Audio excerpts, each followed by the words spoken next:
Let us begin with a very terse description.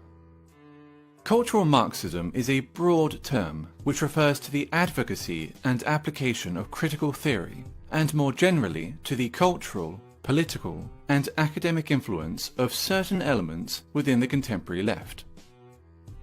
The roots of cultural Marxism are to be found in what is commonly known as the Frankfurt School. The term arose informally to describe the thinkers affiliated or merely associated with the Frankfurt Institute for Social Research at the Goethe University in Frankfurt, Germany during the interwar period.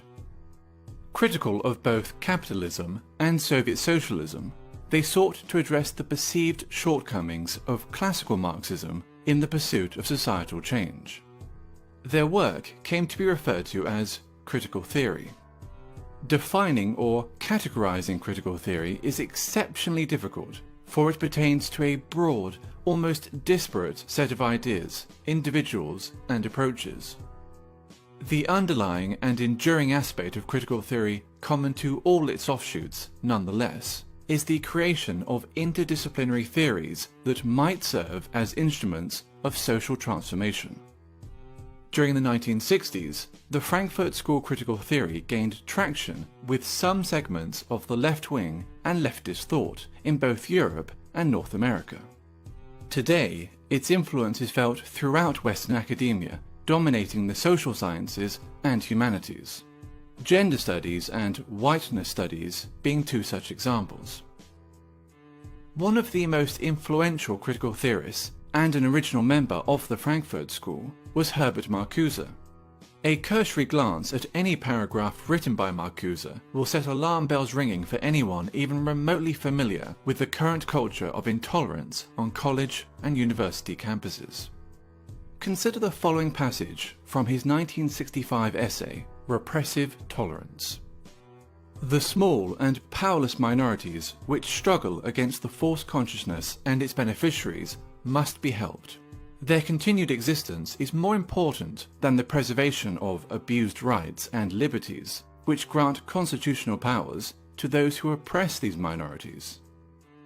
Social justice, feminism, neo-progressivism, and post-colonialism, to name but a few, are all movements inspired by or born out of critical theory, and thus all come under the umbrella of cultural Marxism.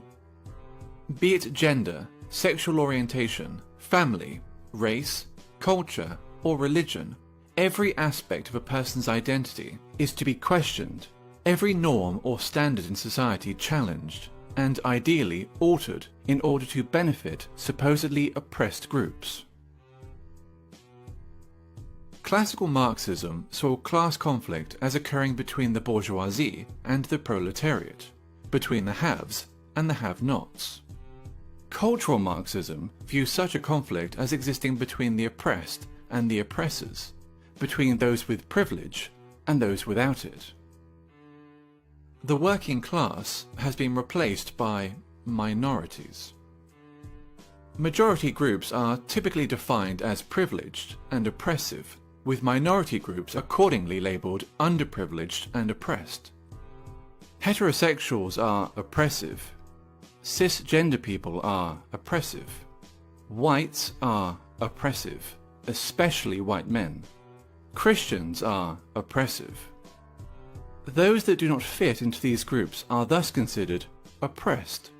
It stands to reason, therefore, that if heterosexuals are oppressors, the solution is to encourage other forms of sexuality.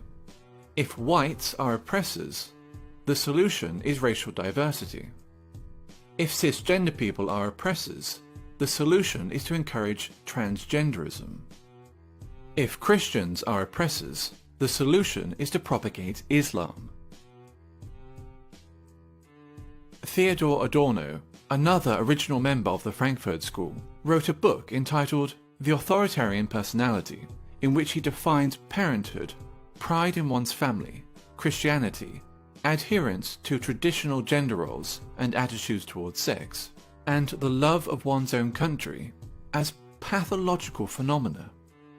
This tendency to pathologize opinions and life patterns, which are not in accordance with its own political ends, is characteristic of cultural Marxism. Differing views are thus described as irrational fears or phobias.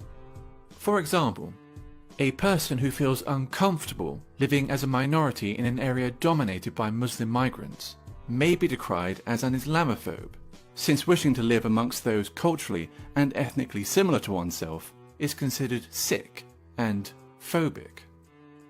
When Pakistani Muslims living in Britain, by contrast, show in-group preference, converting entire sections of a town or city into a mini Pakistan, there is no sickness, no phobia, only multiculturalism.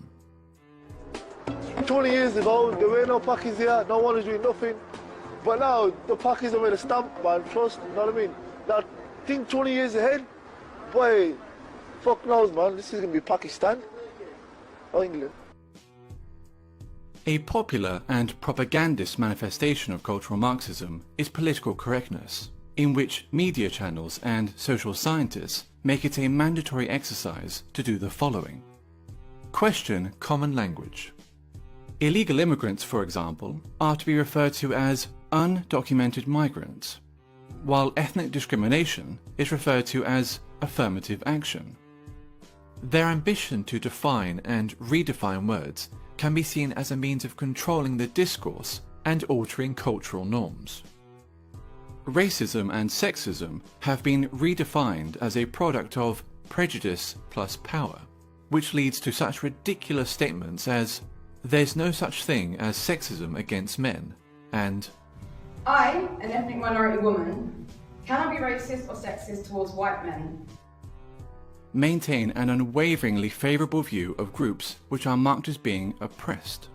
Islam is a religion of peace. Black Lives Matter is a peaceful, legitimate protest movement. Feminism is only about equality, and so forth. No deviation from the aforementioned narrative will be entertained, ever, nor will criticism. While communism, as Marx envisioned it, offered the resolution of class conflict in a utopian social system, all that cultural Marxism offers is a desolate form of eternal warfare between ever more narrowly defined groups of offended minorities. The only meaningful consequence that its wide application could possibly ever have is the marginalization of traditional European culture.